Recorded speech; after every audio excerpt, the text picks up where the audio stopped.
Greetings, comrades. Stuart Childs here, HomeStudioBasics.com, helping you make sound decisions leading to a beautiful audio experience that will make you fall in love with music all over again. Before we get started, all links to these products as well as any articles related will be down below in the description box. Check out my gear recommendations as well for most of my top picks all in one place. If you do purchase through one of my drop or Amazon links, I will receive a small kickback depending on where you live. Purchasing through my links is a great way to thank me for helping you make a sound decision. There are many other ways that you can support the blog and channel down below. Check out my recently updated portfolio website and store for some goodies. Kick back and relax, homie t-shirt is live. Take 15% off of your first order, so what are you waiting for? As always, your continued support means the world to me, so thank you. Now let's get into the build of these bad boys and find out just how they stack up. Weight-wise, the 9500 comes in at 9.9 ounces or 289 grams, the K702 at 10.1 ounces or 297 grams, and the Deva is the heaviest at 12.5 ounces or 366 grams. All three are built extremely well, and I haven't had issues with any of them. While older HIFIMAN products suffer from poor build and or QC issues, the newer generation Deva rectifies the majority of these, resulting in a more rugged headphone that seems as though it can withstand the rigors of day-to-day audiophile abuse, more so than it did before. None of the cups on these three headphones swivel, but the Devas and the 9500s do rotate slightly in order to get a good fit on your dome piece. The Devas cups do rotate about 45 degrees down as well. The K702s technically rotate a bit in and out, but not in a way that's purposeful, if that makes sense. They're just sort of flimsy, but not in a bad way. With each, it's fairly easy to achieve a snug fit on your melon. All three are fairly bulky, but both the 9500 and the Deva are dummy thick. But I'm dummy thick. The latter being similar to La Fonda from Napoleon Dynamite. It's a great brand of thick, and something I really prefer when listening to music.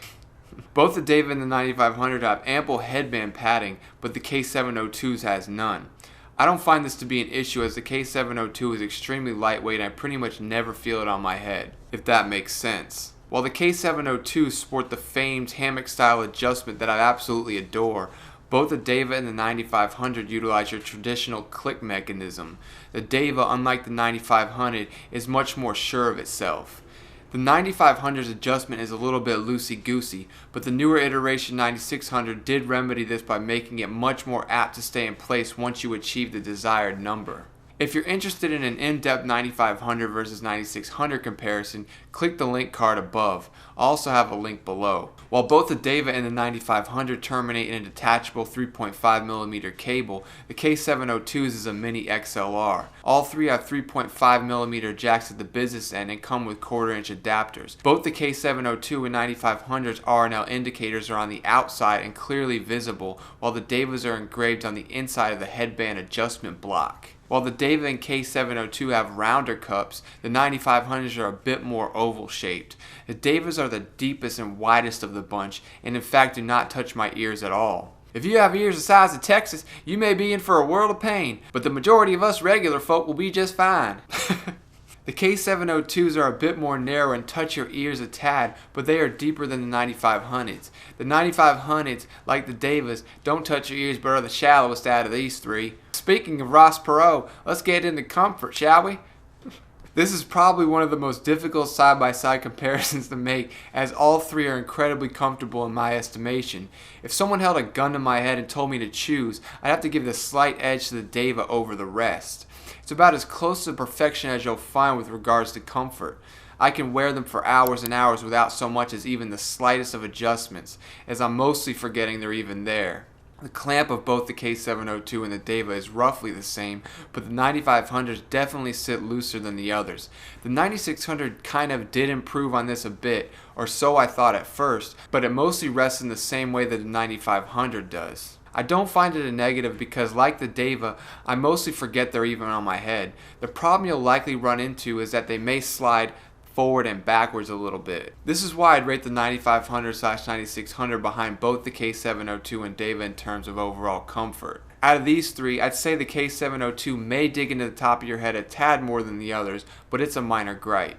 But how do they sound in relation to one another though? Glad you asked, homie. I'd say that by and large the K702 has the most neutral sound signature out of these in terms of overall enjoyment and a lack of real issues across the frequency spectrum. Both the mid-range and treble are slightly elevated, but not in a way that ever becomes fatiguing in the slightest. In fact, I've never once been irritated by the K702 in any way.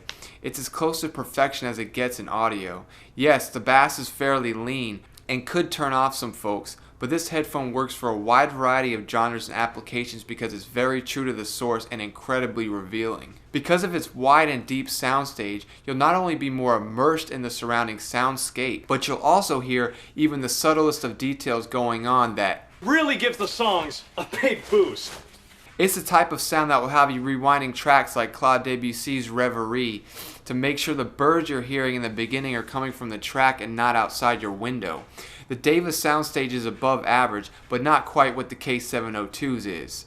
As good as the K702 is, the Deva is ever so slightly more refined, with a bit better instrument timbre and resolution. Planar headphones tend to outperform their dynamic counterparts, but even so, the K702 comes eerily close to being just as good as a planar when you consider everything it has to offer. If it were a race, it'd be a photo finish for sure. Quieter acoustic passages definitely shine with both the K702 and Deva, as you really get a sense of intimacy and naturality with both. That's not even a word, but I don't really give a crap. Listening to artists like Sufjan Stevens evoke a feeling of closeness that's hard to put into words. I almost felt at times like I was there with Stevens in the studio, looking on and observing his every intricate guitar pluck. Not just hearing him sing, but feeling his emotions pouring out into his work. Perhaps understanding in some capacity his longing, who he is at his core. These are elements and sentiments of music heard and felt in headphones costing thousands and thousands of dollars. I'm specifically referring to the raw, visceral nature of something like an Odyssey LCD3.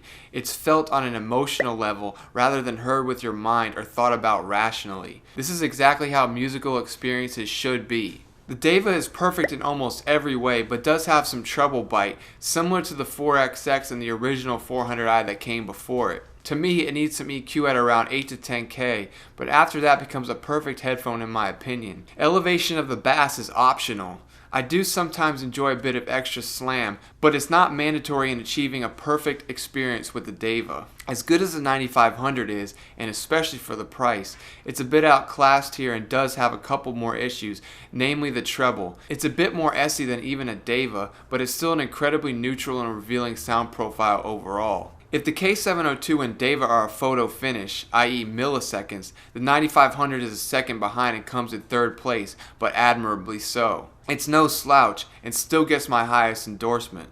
In relation to the others, it will sound a bit brighter and less refined, but still holds its own against the Deva and 702 quite well. Like the 702, the 9500's bass is rolled off considerably after about 100 Hz, but it's actually a pretty similar sound signature, truth be told. The difference is that the K702 never gets out of line in the treble, whereas the 9500 frequently does. The other interesting thing about the K702 is how well it does with jazz. This is in large part to me because of the mid-bass. It's elevated ever so slightly from 100 to 200 Hz, which gives jazz bass just the right amount of impact without getting too muddy. It's precisely why whenever I listen to jazz, I immediately reach for a K702, especially in regard to what we just talked about concerning Sufjan. Those delicate brush hits on jazz drums are rendered incredibly realistic, to the point where it kind of almost feels like you could reach out and touch them. This is to me what makes the 702 pretty much a perfect headphone. For gaming, just close your eyes and pick one. I love all three and use them interchangeably quite often.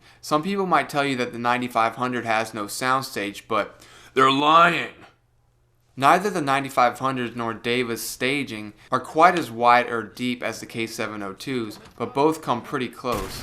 I've had countless out-of-my-head moments with the 9500, to the point where I'm asking myself if those people who claimed otherwise had even listened to the headphone at all. For genre, more of the same is applicable, although I think that Deva does a bit better for harder genres like hip-hop, EDM, etc. It's going to sound a bit more exciting, but the differences aren't all that monumental coming from a K702. The 9500's bass is even lighter than that of the K702 and Deva, and won't have the impact that even a K702 does in the mid-bass. Aside from that treble bite, the 9500 is as ruler flat of a sound as it gets. Though the bass is rolled off quite considerably, it's incredibly articulate and revealing to the point where you develop a newfound appreciation for what good bass actually is, what it's supposed to sound like, and how it's supposed to function in the context of a good musical composition. What about amplification? Do these need any? While the 9500 with its 32 ohm impedance and 101 decibels of sensitivity won't and can be driven off of a phone, both the K702 and Deva will need some sort of amp DAC combo to ensure the best listening experience. I wouldn't get too wrapped up in what you decide on though, because amps and DACs are incredibly overrated and fairly inconsequential when looking at the bigger picture. If you need some help in deciding, leave a comment down below. I also have some great setups in my store, which can also be found in the description. So what's my final word? Truth be told, this is a pretty difficult decision, so like a procrastinator, we're not going to make one. Just kidding. If I had to choose one, I'd probably go with either the Deva or the K702 out of these, as I tend to listen to them more so than even the 9500 nowadays, given that I own all three. If it's between the K702 and Deva, I'm reaching for the K702 more often lately because it sounds almost perfect to my ears. I don't have to EQ it, and I just crave its sound signature even more than a Deva. It's a close call though, as I really do love the Deva. The 702 just sounds the most correct, if that makes sense. But the Deva does slightly edge it in terms of overall instrument timbre and resolution. In terms of a value package, the Bluetooth Deva is hard to beat because it comes with a Blue Mini which functions as both the Bluetooth receiver and a separate amp DAC included in the package. You can use it wired with a supplied cable or wireless with your phone. It's also easier to set up with a Boom Pro for gaming and does perform ever so slightly better than a K702 overall because of the fact that it is a planar. Still, if you're after the most neutral sound with regard to an incredibly balanced frequency response, look no further than the K702. For me, both have a place in my studio, but it's for you to decide. It's up to you. Well, that's about it for today, my friend. Leave me some love in the comments. Don't forget to subscribe for more great content like this, and turn on bell notifications while you're at it, yeah? If you really like what I do here and you want to support the channel in a more personal way, hit that Patreon link down below and check out all the value I have to offer you. Last but not least, don't forget to ask me about my grandchildren. Don't feed the troll. And most importantly, don't ever give up. Yeah. Check. Review brought to you by Stu. Here's the coda. I'm nasty on the mic. Call me warm soda.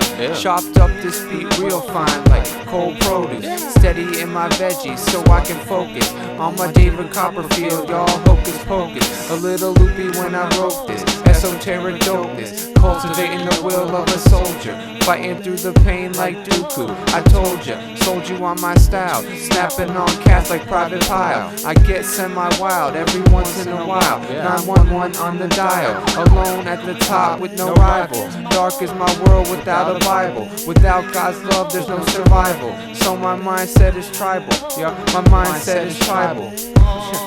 Yeah, my mindset is tribal.